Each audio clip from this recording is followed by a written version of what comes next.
बिस्मिल्लाहिर्रहमानिर्रहीम। अस्सलाम वालेकुम। मैं हूं डॉक्टर हसन मोहम्मद और आज हम बात करेंगे कि जो बच्चे हैं उनकी नफ्सियात को कैसे। कोई भी इंसान है, जब तक उसकी नफ्सियात को नहीं समझे, हमें ये पता ना चले वो क्या चाहता है, क्या कहना चाहता है, उसकी क्या ख्वाहिश है, उसकी फीलिंग्स क्या हैं, तब तक हम उसकी जो है फलाह के लिए जो करना चाहें या उसे जो अपनी बात उस तक पहुँचाना चाहें वो काफ़ी मुश्किल हो जाता है। तो बच्चों की नफ्सियात वालिदैन के लिए समझना भी ज़रूरी है और टीचर्स के लिए भी ज़रूरी है, क्योंकि बच्चों को सिखाने के लिए, बच्चों को पढ़ाने के लिए, बच्चों को समझाने के लिए, बच्चों को एक अच्छा इंसान बनने की तैयारी के लिए ज़रूरी है कि उनकी नफ्सियात को समझा जाए, क्योंकि हम उनकी नफ्सियात को समझ के उन पर बेहतर जो है प्रोग्रेस हमें मिल सकती है, बेहतर काम कर सकते हैं।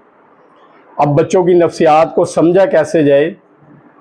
बच्चों की एज वाइज नफ्सियात तब्दील होती रहती है। फॉर एग्ज़ाम्पल, एक 2 साल का बच्चा है तो वो ज़्यादा देर माँ के साथ रहना पसंद करेगा, माँ के साथ लिपटा रहेगा, माँ से सेपरेट होते ही वो परेशान होगा। उसकी साइकी होगी कि माँ मेरे साथ रहे हर वक्त, क्योंकि उसको लगता है माँ ही उसको समझ सकती है और कोई उसको समझ नहीं सकता। लेकिन जब बच्चा 5 साल का हो जाता है तो वो बहुत से क्वेश्चन करता है, हर मिनट बाद नया सवाल।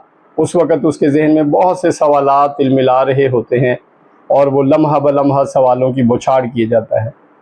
और आम आदमी जो उसके वालिदैन हैं या टीचर्स हैं, वो उस वक़्त उसके इतने सारे सवालों का जवाब नहीं दे पाते और बाज़ औक़ात वो गलती करते हैं कि उसको डांट के रोक देते हैं। हालांकि उसकी एज ही ऐसी है, उस वक़्त उसके ज़हन में सवालात पैदा हो रहे हैं और वो उन सवालात के जवाबात चाहता है।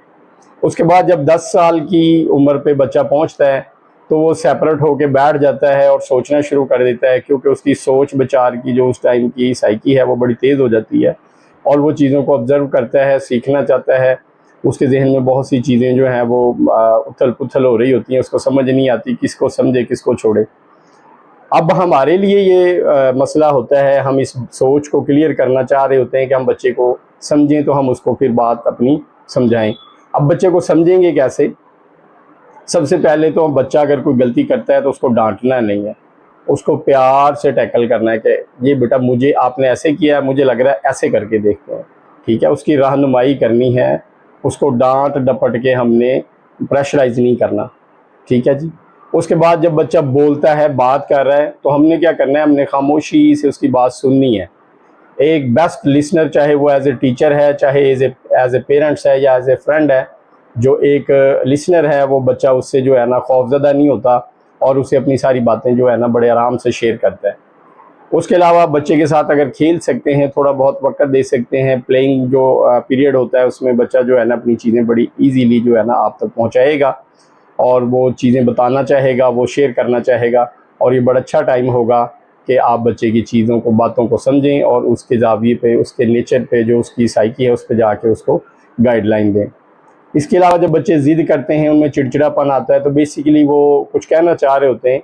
अब वो चिड़चिड़ाहट या वो रोना धोना वो उनका मकसद नहीं होता। उनका मकसद होता है कि उन्हें सुना जाए, उनकी बात को अहमियत दी जाए और उनकी बात का अच्छा आंसर दिया जाए।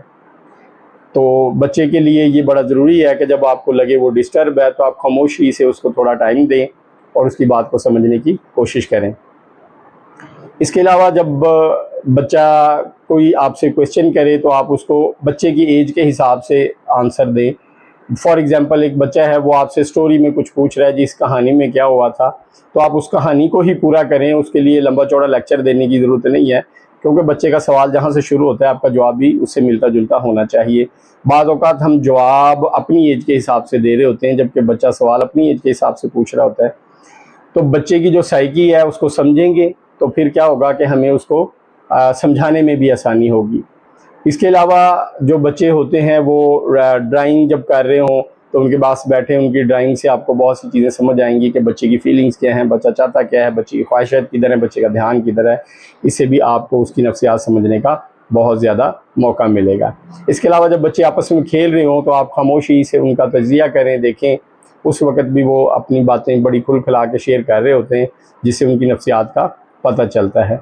उसके अलावा बच्चे के खामोशी से अगर देख रहे हैं अकेला भी बैठा है तो उसके रवैये, उसका चिड़चिड़ापन, कौन सी चीज़ उसे खुश कर देती है, कौन सी चीज़ उसे गमगीन कर देती है, इन चीज़ों पे तवज्जो रखें भी।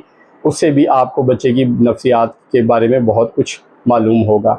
तो मेरी वालिदैन से और उस्ताज़ा कराम से गुजारिश है कि बच्चे की नफ्सियात को पहले समझें, समझने के बाद फिर उसके लेवल पे उसकी नेचर के हिसाब से जो उसके अंदर डेवलप हो रही है, जो उसकी फीलिंग्स हैं, उससे मिलता जुलता इन्वायरमेंट देते हुए उसकी गाइडलाइन करें, उसकी परवरिश करें।